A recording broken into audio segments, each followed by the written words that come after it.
All right, now making a recording. Oh boy. Okay. Now make a recording specific to your questions. I can see your questions now on one of my screens. I got the recording going. Um, I think I've asked the full first one where you're running into issues with the quote marks and then keeping things aligned. So that I would use optical margin alignment with quote marks. But when you have bullet points and long sentences and you can't move them around, that's when I use forced line break and then spaces and then kerning to get that aligned. Okay. Now, would you admit the light blue line on the right of page 17, right here? And the answer is no. I like it. I don't have any qualms with it at all. I think that works good. Um, yeah. So I don't think it's wrong or different.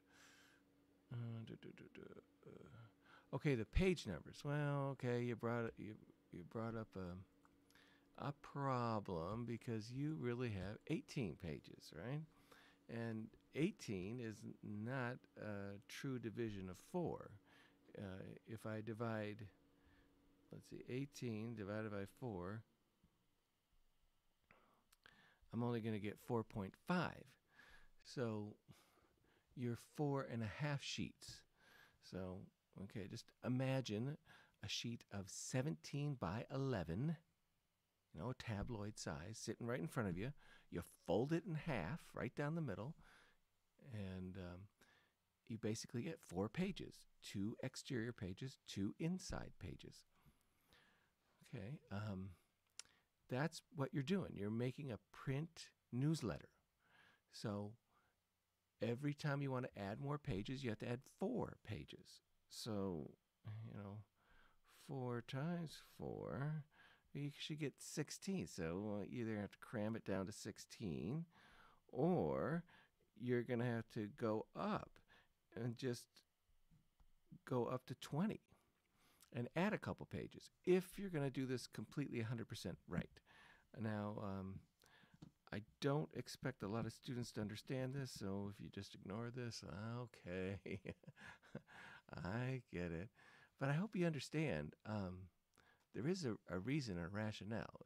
Every 11 by 17 sheet folded in half produces 4 pages. So technically, we can only have divisions of 4 for this newsletter. And you're in between that right now. You're at 4.5 sheets right now. So, which would not make it an easy newsletter to go through the mail. It would have a loose sheet and would fall out and stuff like that. The other ones we could staple in right at the center, right at the fold, and they'd all stay together, and we could send it through the mail, no problem. All right. So my suggestions: add 2 more pages. And now you're going to go, oh my goodness, how can I do that? Well, you can make some things bigger. You got good hierarchy. You could make some articles larger.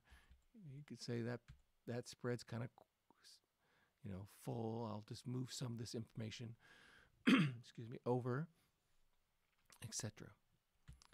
Okay. I think that should be all your questions now. Sorry for so many videos, but I don't know how else to answer them all. And 2 of them I'm going to use for everybody, so that's why I made them separate. Thanks for letting me do that.